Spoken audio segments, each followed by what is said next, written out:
नए साल की आमद से ठीक पहले मुंबई पुलिस के एंटी नार्कोटिक सेल ने 100 किलोग्राम फेंटानाइल ड्रग्स को जब्त किया है, जिसकी बैनुल-अक़वामी बाजार में 1000 करोड़ रुपए कीमत बताई जा रही है। यह ड्रग्स इतनी जहरीली होती है कि 0.25 ग्राम में आपकी जान भी जा सकती है। पुलिस की यह कामयाबी इतनी बड़ी है कि अब तक पूरे मुल्क में फेंटानाइल नामी ड्रग्स की इतने बड़े पैमाने पर जब्त नहीं की गई। मुंबई के एंटी नार्कोटिक्स सेल को जानकारी मिली कि कुछ लोग ड्रग्स मुंबई से बैरून मुल्क भेजने की ताक में हैं। एंटी नार्कोटिक्स सेल ने बुध को अकोला इलाके में ट्रैप लगाकर फेंटानाइल नामी इस ममनुआ ड्रग्स के साथ 4 मुलजमीन को गिरफ्तार किया है। गिरफ्तार मुलजमीन के नाम सलीम डोला, घनश्याम सरोज, भाई चंद्रमणि और संदीप तिवारी हैं। स्पेशली मुंबई से एक्सपोर्ट करने किया जा रहा था विदेशों में, स्पेशली जो नाम आ रहा है मेक्सिको कंट्री में, और इतनी बड़ी मात्रा में वो आने वाला था। उस सूचना पर आज़ाद मैदान यूनिट के इंचार्ज पुलिस इंस्पेक्टर संतोष भालेकर और उनके टीम ने एनडीपीएस एक्ट के जो भी प्रोसीजर्स एंड पैरामीटर्स है उसको फॉलो करते हुए 4 लोगों को गिरफ्तार किया है और 4 ड्रम में 25-25 के 4 ड्रम में 100 केजी फेंटानाइल जो ड्रग्स है वो सीज किया है। उसके साथ गाड़ी भी सीज हुई है और एक स्कूटी भी सीज हुई है, जो कि एक 4 व्हीलर भी न्यू है। इसमें पहले कीमत की अगर बात किया जाए तो इसके रिसर्च रिपोर्ट और इसका जो इंटरनेशनल मार्केट का प्राइसिंग का आपके गूगल में या कहीं पर भी आप इसको सर्च कर सकते हैं। इंटरनेशनली जो कि ऑथराइज इंटरनेशनली जिसको रिसर्च के तौर पे बोला गया है कि फेंटानिल ये जो ड्रग्स है ये $1.6 मिलियन में पर केजी इंटरनेशनल मार्केट में बेचा जाता है। मीन्स उसका अगर कन्वर्जन आप करेंगे तो इंडियन करेंसी में उसका होता है अराउंड 12 करोड़ रुपया पर केजी।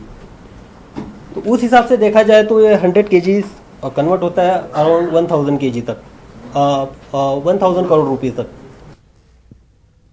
चार्जिंग करते हुए मोबाइल की बैटरी में धमाका हो गया और फिर इससे निकली चिंगारियों से घर में आग लग गई। थाना जिले के अस्पताल में जेर इलाज ये खानदान बुरी तरह आग की लिपटों से झुलस गया। इस मुतासरा खानदान के 4 अफराद बुरी तरह आग से झुलस गए हैं। मुतासरा खानदान के रिश्तेदारों के मुताबिक राजू शिंदे ने अपने मोबाइल को चार्जिंग पर लगाया और इस दौरान मोबाइल में धमाका हो गया। घर में लोग गहरी नींद में थे, जिसकी वजह से धमाके से निकली चिंगारियों का इन्हें पता नहीं चला।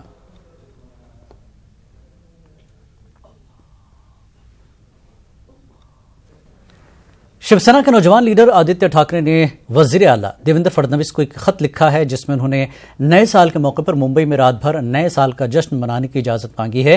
ठाकरे ने अपने खत में मॉल मिल कंपाउंड में वाक़ होटलों को 24 घंटे खुला रखने की इजाजत देने की अपील की है। आदित्य ठाकरे ने मुंबई, नई मुंबई और पुणे में रिहायशी इलाकों से दूर कायम मॉल्स, होटल, पब और रेस्तरां को जश्न सालनों के लिए रात भर खुला रखने की अपील की है। उन्होंने सवाल उठाया कि जो पब और रेस्तरां दिन में कानूनी होते हैं वो रात में कैसे गैर कानूनी हो जाते हैं। आदित्य ठाकरे ने खुद ट्वीट करते हुए खत लिखने की जानकारी दी।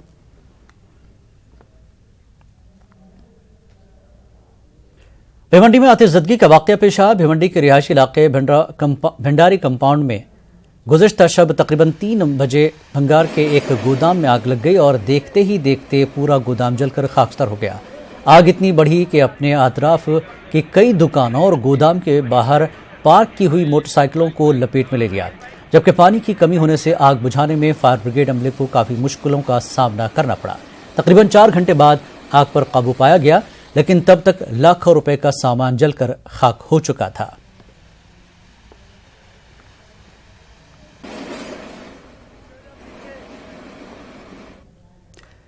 नांदेड़ गुरुद्वारा बोर्ड के 3 अरकान के तकर्रुर के लिए आज रायदही अमल में आई। शाम 5 बजे तक 70% से ज्यादा पोलिंग दर्ज की गई है। 3 सीटों के लिए हो रहे इंतखाबात में 26 उम्मीदवार अपनी किस्मत आजमा रहे हैं। रायशुमारी 29 दिसंबर को होगी। पुरअमन रायदही को मुमकिन बनाने के लिए सख्त सिक्योरिटी इंतजाम किए गए थे। नांदेड़ गुरुद्वारा सिखों का एक अहम मजहबी मकाम है, जहां हर साल लाखों की तादाद में सिख ज़ायरीन दर्शन के लिए आते हैं। गुरुद्वारे के इंतजामात को चलाने के लिए हुकूमत की निगरानी में बाज़ाब्ता एक बोर्ड बनाया गया है और बोर्ड के अरकान का तयन इंतखाबात के जरिए अमल में आता है।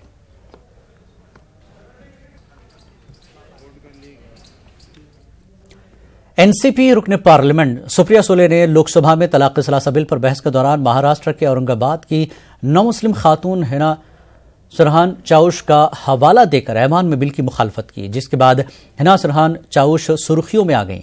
न्यूज़ 18 उर्दू के नुमाइंदे अजहरुद्दीन ने तलाक सलासा और मुस्लिम खवातीन के ताल्लुक से हुकूमत के रवैये पर हिना चाउश से तफसीली बातचीत की। हिना सरहान चाउश चूंकि खुद भी दाई इस्लाम है और खवातीन के मसाइल को लेकर वो काफ़ी सरगर्म है। हमारे साथ मोहतरमा हिना बिन माजी है। ये आज दाई इस्लाम है। इस्लाम के ताल्लुक से इनका क्या कहना है, आइए उनसे सुनते हैं। मैडम, इस्लाम को आपने कैसा पाया? और रब्बि इश्रह ली सदरी व यस्सिर ली अमरी वहलुल उक़्दतम मिन लिसानी यफ़क़हू क़ौली।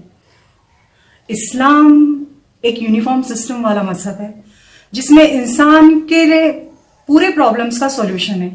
अगर आप इस्लाम की स्टडी करें तो आप ये बात जान सकते हैं। जैसा कि आज ट्रिपल तलाक को लेकर बहुत सारे मामले उठ रहे हैं कि ट्रिपल तलाक, जबकि अगर आप देखेंगे तो आप पूरा कुरान पढ़ेंगे तो आपको कहीं पे ट्रिपल तलाक मिलेगा नहीं। यानी एक वक्त में 3 तलाक देने का सिस्टम कुरान में कहीं भी नहीं है। कुरान बना ही इसलिए है कि मुसलमानों के लिए, सिर्फ मुसलमानों के लिए नहीं है कुरान पूरा ह्यूमन काइंड के लिए है। लेकिन हम खुद मुसलमान ही इसको नहीं समझते तो दूसरे क्या समझेंगे। आपकी सुप्रिया सुले से मुलाकात हुई थी, क्या बातचीत हुई? जी, ये तो मैं उनकी बहुत ज्यादा मैं उनका शुक्रिया अदा करना चाहूंगी, क्योंकि उनकी वजह से शायद मैं यहाँ खड़ी हूँ। अल्हम्दुलिल्लाह ने अल्लाह ताला ने उनको जरिया बनाया कि मैं आपके सामने ये सब रख सकूं। हम लोग अभी छुट्टियां थी बच्चों को, तो 4 दिन के लिए हम लोग बॉम्बे गए थे। हम शॉपिंग करते करते क्रॉफर्ड मार्केट से गुजर रहे थे, तो वो हमारे फ्रेंड्स थे, हमारे साथ फैमिली फ्रेंड, तो उनके साथ कुछ बातचीत कर रहे थे। और वो जो हमारे भाभी थे उन्होंने मुझे फोन करके बुलाया कि जरा आप जल्दी आइए, थोड़ा बहुत इल्म रखती हूँ मैं इस्लाम के बारे में, तो उन्होंने मुझे बुलाया। इस्लाम की फील्ड में ही काम करती हूँ, दावत का काम करती हूँ अल्हम्दुलिल्लाह। तो वो बोलना चाह रहे थे कि आप आओ यहाँ पर, सुप्रिया सुले है। तो फिर हम पहुंचे जाकर, तो फिर उन्होंने कहा कि आपके क्या ख्यालात है ट्रिपल तलाक के बारे में। और मेरे साथ उनकी बच्चियां भी थी, वो दोनों भी डॉक्टर्स थी, तो उन्होंने भी बात की। तो ऐसा नहीं है कि मैं अकेली बात कर रही हूँ, ये बहुत सारे और भी औरतें हैं। फिर उन्होंने बाद में पूछा कि क्या सिस्टम है, क्या नहीं है, इस्लाम क्या है। उन्होंने काफी कुछ पूछा और मुझे बहुत अच्छा लगा कि वो ग्राउंड लेवल पर आकर लोगों की राय जानने की कोशिश करी। यानी घर में बैठकर, एसी में बैठकर कुछ यही ऐसे, यानी किधर से तो भी इंफॉर्मेशन कलेक्ट करना, और प्रैक्टिकली जो चीज नहीं करते हैं खास करके लोग, खास करके लीडर्स, तो वो मुझे बहुत अच्छा लगा। और उनके साथ कोई भी नहीं था। खास बात तो ये लगी मुझे, यानी मैं उनकी पार्टी की कोई भी मेंबर नहीं हूं और ना ही मैं कोई भी पार्टी से मेरा कोई रिलेशन है, लेकिन वो जिस तरीके से मिली मुझे वो बहुत अच्छा लगा और मैं उनको बहुत शुक्रिया अदा करना चाहूंगी। लेकिन मौजूदा गवर्नमेंट जो है तो मुस्लिम खवातीन को इंसाफ दिलाने की बात कर रही है, इस पर क्या कहेंगे? ट्रिपल तलाक के बारे में इंसाफ दे रही है या उनकी फैमिली को तोड़ रही है? मुझे तो ऐसा लग रहा है कि फैमिली खत्म ही कर दे रही है। क्यों? तो अब मैं आपसे ही सवाल करूंगी कि भाई अगर ये जो तलाक का मामला है, कितने % लोग तलाक, मैंने जो डाटा कलेक्ट किए वहां तक के 23% लोग यानी डिवोर्स दिया हुआ है। अब 23% में अगर आप देखेंगे तो मुझे ऐसा लगता है कि उसमें काफी यानी गरीब तबका ही है, यानी वो ऑलरेडी गरीब है। अब आप वो गरीब को अंदर डालेंगे तो मुझे आप ये बताइए, अगर वो गरीब के पीछे उसके माँ बाप है तो वो क्या करेंगे? तो क्या आपका ये कहना है कि ये आपके मजहबी उमूर में मदाखलत है? बेशक। अरे जब हमारे पास अपना खुद इतना प्यारा सिस्टम है, हमें किसी और के पास जाने की जरूरत ही नहीं। उल्टा मुझे तो ऐसा लगता है कि उनको हमारे पास आना चाहिए कि हमको बताइए आपका सिस्टम कैसा है, हम भी आपका सिस्टम फॉलो करना चाहते हैं। शुक्रिया मैम। ये थी मोहतरमा बिन माजी। इनका साफ कहना है कि ट्रिपल तलाक के मामले में हुकूमत जो है तो मजहबी उमूर में मदाखलत कर रही है और मुस्लिम खवातीन इसे क़तई बर्दाश्त नहीं करेंगी। अजहरुद्दीन, न्यूज़ 18 उर्दू, औरंगाबाद। लोकसभा में 3 तलाक बिल की मंजूरी के बाद अकोला के मुसलमानों में बेचैनी पाई जा रही है। मकामी लोगों का कहना है कि हुकूमत ने जानबूझकर यह बिल मुसलमानों को हिरासा करने के लिए पास किया है।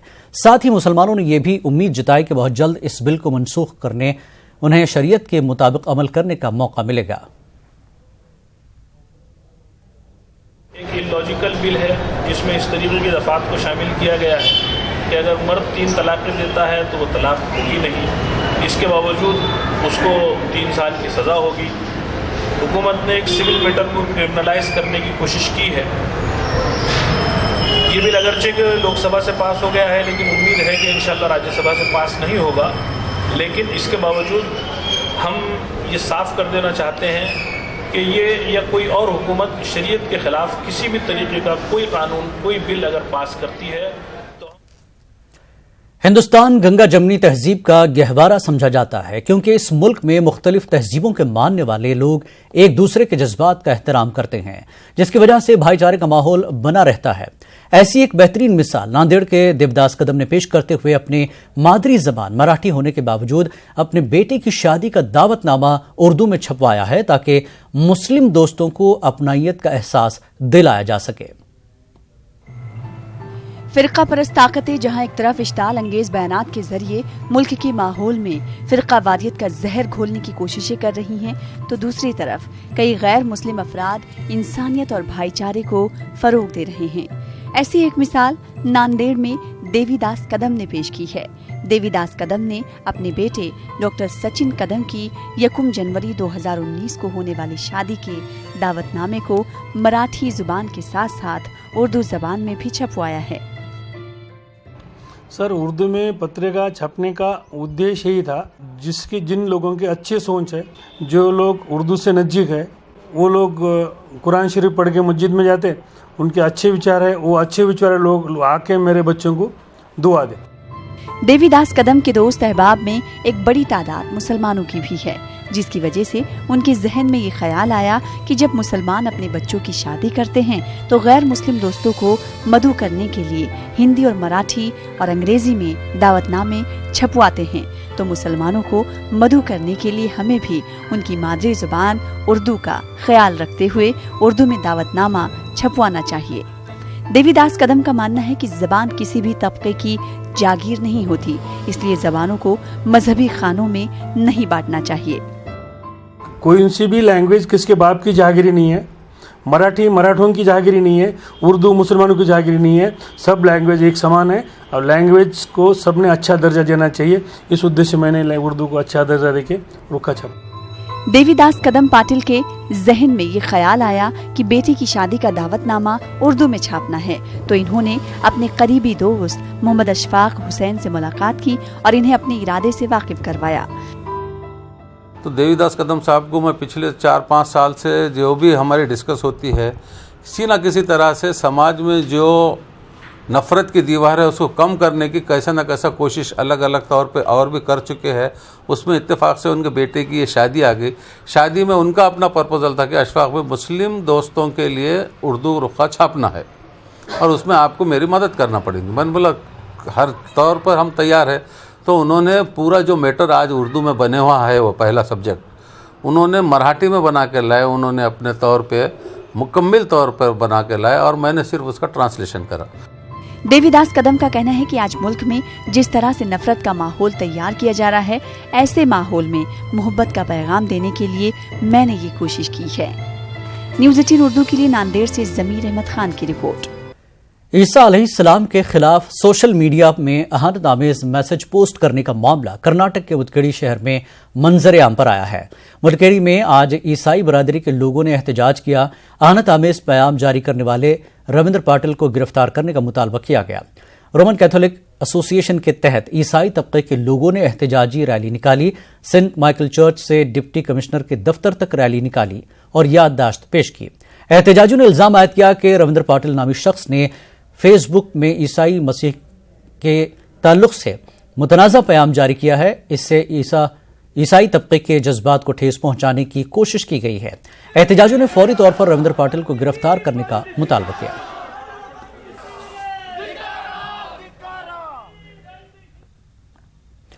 कर्नाटक के रायचूर के मारूफ समाजी कारकुन और रायचूर नव निर्माण संघ के सदर सिराज अहमद जाफरी ने शहर के बाद मिल्ली रहनुमाओं और सियासतदानों पर नुक्ताचीनी की। सिराज जाफरी ने कहा कि लीडरान को इंतखाबात के आते ही कदीम तालीमी इदारा न्यू एजुकेशन सोसाइटी की याद आती है। सिराज जाफरी ने न्यूज़ 18 से बात करते हुए कहा कि गुज़श्ता कई बरसों से न्यू एजुकेशन सोसाइटी के तालीमी इदारों की तरक्की ठप पड़ी है। इसके अलावा तालीमी मयार रोज बरोज घटता ही जा रहा है। सिराज जाफरी ने कहा कि न्यू एजुकेशन सोसाइटी रायचूर शहर में सिर्फ एक सियासी अखाड़ा बनकर रह गई है, किसी भी लीडर को इदारे से दिलचस्पी नहीं है। 56 साल से इस एनईएस सोसाइटी का नाम ले लेकर मिल्लत को रोड पे लाया जा रहा है। 45 सालों से ये सोसाइटी एक एक्स एमपी और एमएलए के हाथ में रह चुकी है। उसके बाद भी जो है यहाँ की हालत पूरी तरीके से डिटोरेट हो चुकी है। आज ये इदारे में 5 एडेड स्कूल हैं जिसके अंदर 80% टीचर रिटायर्ड हो चुके हैं। अपॉइंटमेंट की कोई गुंजाइश नहीं है। 80% रायचूर के सीनियर लीडर जो है इन इदारों से पढ़ के। न्यूज़ 18 उर्दू की खबर ने एक बार फिर असर दिखाया। दरगाह हजरत ख्वाजा बंद नवाज गुलबर्गा के अहाते में मौजूद मस्जिद अफजल खान को दोबारा नमाज के लिए खोल दिया गया है।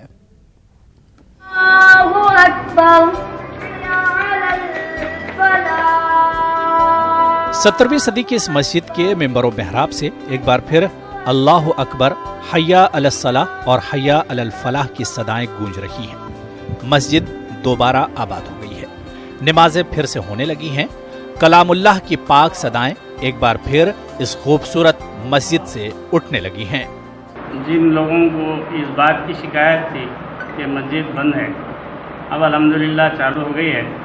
5 वक्ता नमाजें इसमें दारुल उलूम दीनिया मदरसा के बच्चे, तकरीबन 40 बच्चे यहाँ पर आकर नमाज़ पढ़ते हैं। अलबत्ता इमामत और मौज़नी भी बच्चे, जिन बच्चों में जो बड़े हैं वो बच्चे इमामत वगैरह कर लेते हैं। मियाँ मुद्दिब साहब हैं, वो निगरानी करते हैं। आपको बता दें कि ये तारीखी मस्जिद गुज़िश्ता कई दहाइयों से बंद थी। यहाँ पर नमाज होना तो दरकिनार, इसको बंद करके स्टोर रूम में तब्दील किया गया था, जिसमें अलमीरा के अलावा रद्दी के बंडल रखे हुए थे। न्यूज़ 18 उर्दू ने इस बंद मस्जिद के ताल्लुक से खबर नश्र की थी, जिसके बाद मस्जिद के मुतवल्ली और बारगाहे बंदा नवाज के सज्जादा नशीन सैयद शाह खुसरू हुसैनी ने इस मस्जिद का ताला खुलवाया। इसकी साफ सफाई करके यहाँ दोबारा नमाजों का एहतमाम करवाया। मैं न्यूज़ 18 का भी शुक्रिया अदा करता हूँ कि वो टाइम पे यहाँ पर आकर इसकी रिकॉर्डिंग करके जो लोगों तक पहुँचाए, जिसकी वजह से इमीडिएटली मस्जिद का आगाज़ हो गया। सज्जादे साहब से अदबन गुजारिश है कि इस मस्जिद को कायम रखें, कायम इमाम को इमाम को कायम करें और साथ ही साथ मौज़न को भी कायम करें। हम लोग सुने थे, टीवी 18 पे देखे थे कि मस्जिद को बंद किया गया था। बहुत खुशी हुई, क्योंकि एक मस्जिद को आबाद करना बहुत हमारा ये बड़ा ये है, हमारा मुसलमान का, हर मुसलमान का काम है। तो बहुत खुशी हुई, जानिमाज बिछाए गए इसमें मस्जिद में।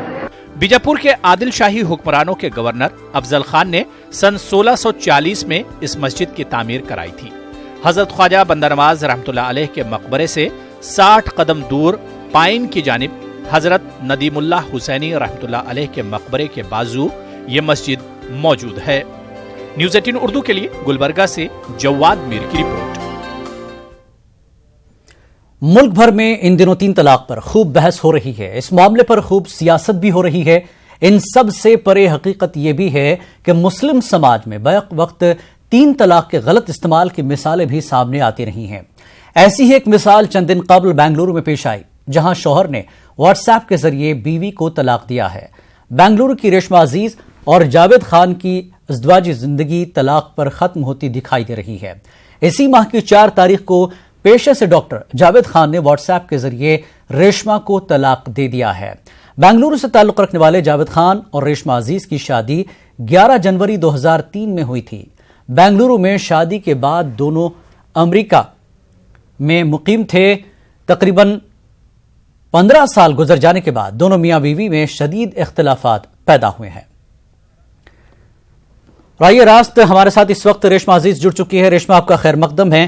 15 साल की शादी, जिस तरह से मुल्क में ट्रिपल तलाक को लेकर बहस चल रही है, कानून सख्त होने जा रहा है, बावजूद उसके ये तलाक, क्या वजूहात रही और अब तक क्या कार्रवाई हुई? क्योंकि इसी महीने 4 तारीख को हुआ है, कंप्लेन की है आपने इसकी।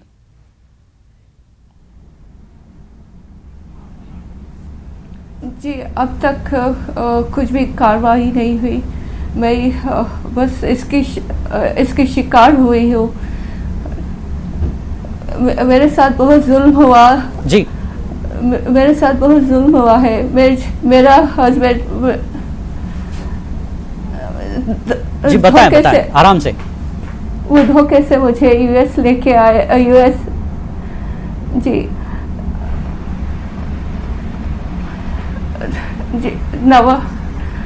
नवंबर के 30 तारीख को धोखे से मेरा हस्बैंड यूएस से इंडिया लेके आए। आने के बाद मुझे पता नहीं था कि मेरे साथ क्या होने वाला था। आते ही उसने मेरा पासपोर्ट लेते ही बाहर आके देखा कि वो अपने उनके भाई बहन सिक्योरिटी गार्ड्स को हायर किए थे, गुंडों को हायर किए थे, और बाहर आते ही बोले कि तुम्हारी फैमिली के साथ चली जाओ और मैं मेरे फैमिली के साथ चली जाऊंगा। रेशमा, ये तलाक जो है इसी माह की 4 तारीख को हुआ है, ठीक है? पासपोर्ट ले लिया गया, सब कुछ बात। तो इसके फौरी बाद आपने पुलिस में शिकायत की थी इसकी?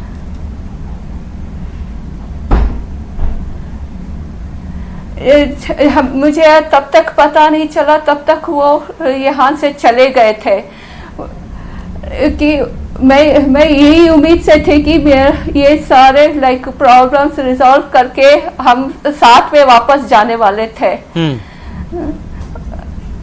नहीं, इस महीने की 4 तारीख को आपको तलाक मिला है, आपको पता उसी वक्त चला ना तलाक दे दिया है उसने? जी उसी वक्त मुझे पता चला। वो धोखे से जब वो यूएस वापस चले गया, जब मैं यूएस कॉल की बच्चों की हालचाल पूछने के लिए, तो बच्चे फोन नहीं उठा रहे थे। फिर मैं घबरा के उनके फ्रेंड के घर कॉल की, तो उन्होंने कहा कि जावेद ऑलरेडी उधर यूएस आ गया है और बच्चों को अपने साथ लेके गया है। तुरंत ही मुझे मेरे फोन पे व्हाट्सएप पे मैसेज आया कि उसने मुझे तलाक दे दिया है। जी तभी मुझे पता चला कि उसका इंडिया लेके आने का यही मकसद था। जी नहीं, ये व्हाट्सएप पर तलाक होने के बाद आपकी फैमिली ने पुलिस में शिकायत की, या फिर वो लोग जो तलाक की 3 तलाक के लिए मुखालफत कर रहे हैं उनसे बातचीत की? उलमा से कोई बातचीत हुई इस सिलसिले में आपकी? जी हम तो फौरन पुलिस स्टेशन गए, वही रिपोर्ट लिखाने के लिए कि पासपोर्ट लेके चले गए हैं और ये मैसेज भेजे हैं बोल के। फिर उसके बाद मैं जिस हजरत के पास मैं कुरान सीख रही थी, उनको मैंने कॉल करके मैंने पूछा कि मेरा हस्बैंड ने ऐसे तलाक भेजा है। तो उन्होंने साफ साफ कह दिया कि ये तलाक ये वैलिड नहीं है, इस तरह से इस्लाम में तलाक नहीं होता। उन्होंने गलत इसका इस्तेमाल किया है। यही मुझे उनके पास से जवाब मिला। अब आगे की कार्रवाई क्या है? क्योंकि आपके साथ धोखा भी हुआ, धोखे से वो पासपोर्ट लेकर चले गए, तलाक भी दे दी। आगे अगला कदम आपका क्या है? क्या उम्मीद नजर आ रही है आपको?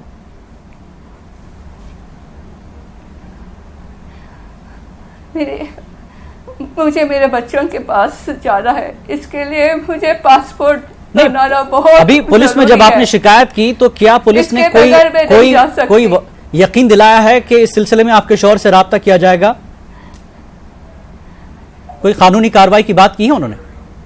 नहीं, उन्होंने कहा कि शौहर ऑलरेडी नहीं, उन्होंने साफ साफ कह दिया कि उसने ऑलरेडी इंडिया छोड़ के चले गया है, उसको लेके आना मुश्किल है जब तक उसका पासपोर्ट रिन्यूअल के लिए नहीं आता। तब तक इंतजार करना पड़ेगा। फिर हम ML जी जब तक इंतजार करना पड़ेगा। ठीक